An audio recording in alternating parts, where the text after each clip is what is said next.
I'm in an area adjacent to the area that we were working in, and this is a city property, another one's county, so these are jurisdictional things. And this is an area that the neighbors across the street and just generally around here, primarily the ones across the street, have been working on this for quite a few years. We're probably talking 10 years. What they do is they're not real thorough about it, but every year they keep taking a little bit back, and they deal primarily with the honeysuckle and the buckthorn that's in here. And those are the two primary woody invasives around here.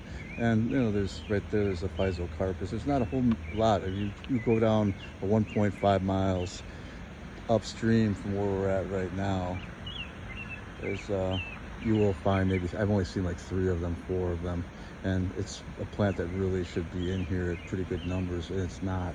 However, they don't deal with Dame's Rocket, tons of seeds, and they don't deal with garlic mustard either.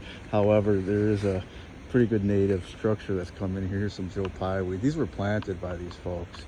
There's also a plant that's relatively rare around here. It's called cup leaf. There's other names for it.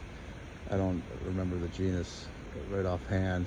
However, it's a thug. It'll choke out quite a bit of stuff, and that's why these things were planted in here. That was the motivation, is to be able to compete with other invasives, not, like Dame's Rocket and garlic mustard, things like that. In these areas, garlic mustard can get choked out over time if you have enough of a native structure. You want to keep pulling, keep the seed bank less and less, but if you have a really thick structure, it'll become a lot less prevalent. And if you give it a little helping hand, that much more so. You can even, the Dame's Rocket, it's not real prevalent in the back area. Along the edge of this trail, it's like where they're getting light and air, yeah, they're popping up pretty heavily. However, it's doing pretty well here, and some of these Joe Pye weeds are getting big over time. As I said, these have been here for a while. But as I was saying, they primarily buckthorn, they go through here.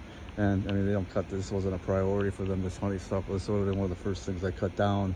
I love cutting down honeysuckle because it takes back so much room and they're easy to kill.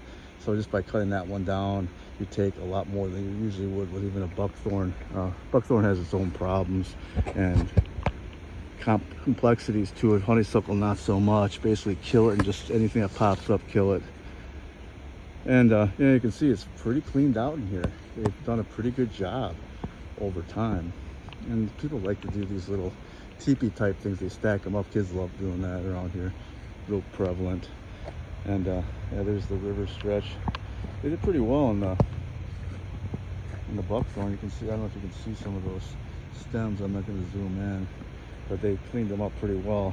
It's another plant. A lot of people confuse it with wahoo, but it's most likely European euonymus, a spindle tree.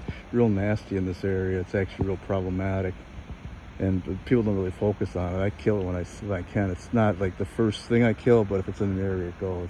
And we check the flowers. It's the only way. We're not sure. There's not many wahoos. They don't colonize like these spindle. So you pretty much can be rest assured that it's going to be a spindle. But the only, if you want to be certain and be careful, is like the only way I can tell is by the flower color. So that gives you a little window of opportunity this spring to kind of determine if you see one, an actual wahoo, and maybe mark it, and the rest of them around that you can murder. And as I was saying, they've done a pretty good job with the buckthorn in here. Really, the sightlines are really nice along here right now with the buckthorn, honeysuckle being gone. Some of the native structures starting to reestablish itself. Hopefully, this is a city land, so we have permission to plant things in here, and we're going to go pretty heavy on it. However, you start getting back into that area, there's some native things in there. However, there's a lot of buckthorn they haven't gotten back to, but you can see some of the monsters that they were. These are the original invaders, and they got rid of them. And you can see here another one. They chopped it up about, I don't know, 2 feet to the ground, and it's dead. So it goes to show you don't have to cut it to the ground necessarily. If it's easier, just go a little higher. If you got the time and the patience, you can cut lower. Yeah, but it's said we are volunteers, and sometimes just you kill it. That's all you really care about. These big ones, we girdle these. We don't bother with those.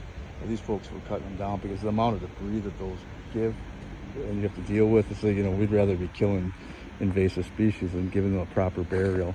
So just by killing them, leaving up, the birds can utilize them. Over time, maybe we could cut them down if we have some time. But you can see the native structure really is coming through here. It looks like some nice native grasses along the river line. This limestone outcrop here is really pretty. So yeah, you can see here too, they've done a really good job over here. And I've made contact with these folks. We're going to be cooperating with them to a certain degree. Every year they do something. They made a huge amount of progress over here. However, it's like they just deal with it like a little bit here, a little bit there. We're going to bring in some folks and just kind of really give it a big shove. And because we do have permission to plant in here, we're going to kind of determine what we can put in here. We have to really consider this river because it does flood up here. It will flood up here.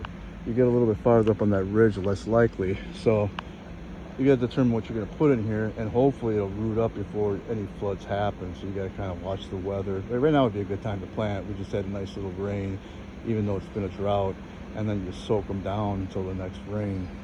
But you never know, this could flood out, and if not rooted in, they could wash away. And that's the price you'll pay.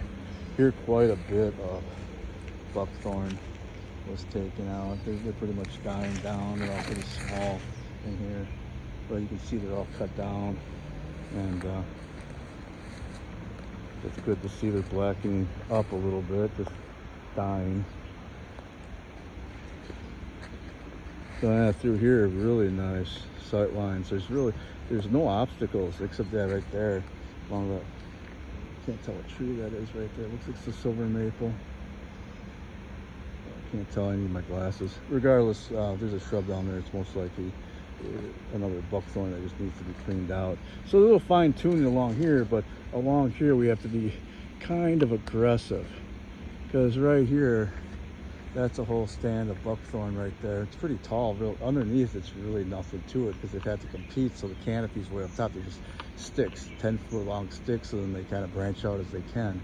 So if you get down in there, you can clean out 100 square feet within a matter of minutes. And that's all. If that's all one person did, that would be progress, particularly if they did stuff like that every week and then walk away. That's the nature of this stuff. Is like, you don't have to, if you have to have patience with these things. And this is kind of an example. These folks have been at this for a long time. I wouldn't doubt 10 years cleaning this out, and they just keep at it, a little bit here, a little bit there, and they've made some impact. And right now it's time to finish it all off, because right here, that's like an army to me. That's an invading army. You don't get rid of that, that's going to encroach over here. It's going to seed out here. 20 years from now, it's going to be that kind of density. So that's offensive as far as if you're a conservationist. It has to go. You have to kind of be patient with all these things, but it's like these things have to be addressed within a reasonable amount of time if you want to make an impact. And it's all about efficiencies and things. You know, just a handful of people focusing like for an hour here and there, knowing what they're doing, and walking away and coming back the next week and doing the same really can cover some ground. But there's a few little things that you need to do in order to cover a lot of ground. And one of them is the main focus is killing it first. Not the proper burial, not stacking it, not pulling it by hand, you know, with a little pliers. One person sitting there for 15 minutes on one tree. It's like when there's 20, they could be just lopping down with the loppers, and then it's all completed. So it's just, you know, chop, drop. Don't be pulling this stuff. There's too much of it, unless that's what you're really into. You've got the time to do that. But if you want to cover ground, it's all about cutting it. And the smaller stuff's a different scenario, particularly with the buckthorn. So yeah, this is the end. Now we're going into this is the end of that area. We went in the middle of it, so it was about twice the same amount of size and length on the other side. This is the other area where people really came through, and they cut down a lot of really big buckthorn. They just chopped and dropped them.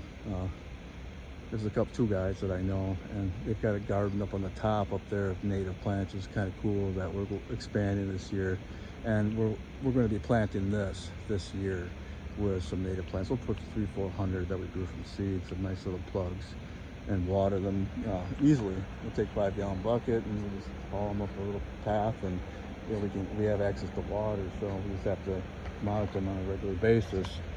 But now we're getting into another jurisdiction, and this is a cave. You can just start seeing the difference here, as far as what that probably would have looked like. Because right here you've got a honeysuckle, and you can see just a cave in here, and a bunch of buckthorn right there.